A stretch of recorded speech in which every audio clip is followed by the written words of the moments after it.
YouTube, how's it going? Gonna take a quick stroll through the neighborhood. There's my little house. There's my neighbor. Panzer Pundit, aka John from Tactical Gearhead, member of the quote-unquote sewing circle, has initiated another topic just this morning involving CEO business executives and the unequal distribution of wealth. How say 1% of the United States population controls 30% of the total wealth. It's a very interesting subject, and it puts us into the realm of capitalism versus socialism and communism, and what a person should be paid, what a person shouldn't be paid, what they're worth. There are many different directions that can be taken with the topic.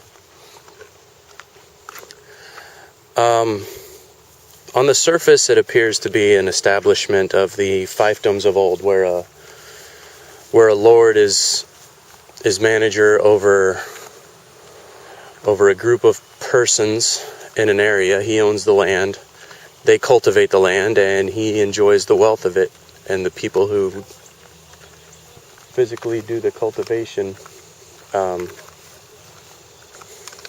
end up getting only a small portion of it. Are modern CEOs and vice presidents a continuation of that system? I don't think so. The difference being, you take some of those old fiefdoms, and people were born into that privilege.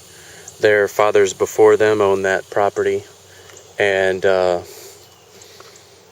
they would go on, and their sons and so on and so forth would continue to own that property, and the peasants would be born into their station, and they would work the land, and that would be all there is to it. In modern times, as 1% of the population controls 30% or more of the wealth, what keeps you from being a 1%er? I know this is not going to be necessarily a popular viewpoint, but the short answer is nothing keeps you from being the 1%er. You can go to a college, you can get an education if that's what you choose to pursue. And I know this for a fact. My uncle, his dad was more or less a intermittently employed construction worker, and his mom was a lunch lady, and he went on to be one of the vice presidents of Papa John's Pizza, Cinnabons, a couple of other different companies. I can't remember which one he does now. That was a pretty humble station that he went on to be one of those quote-unquote fat cats. And my other example would be my friend Nate, who I went to school with. He was born into very humble circumstances. His mom left his dad in a relationship that I never really found out the details of. They moved into an area, very humble, low-income area, where they were under government assistance. And he eventually studied very hard. He's an intelligent person, of course.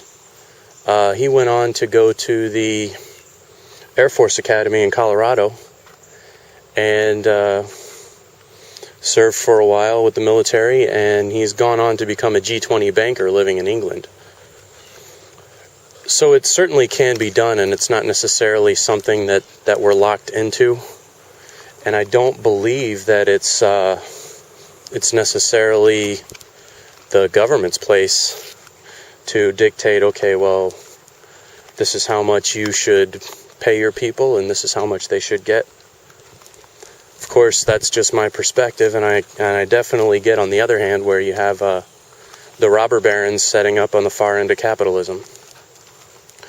But those are just some of my my basic points that I'd like to get out just coming out of the gate. And I really appreciate you guys' time, and I'll be happy to answer any questions and accept any video responses as we continue this discussion.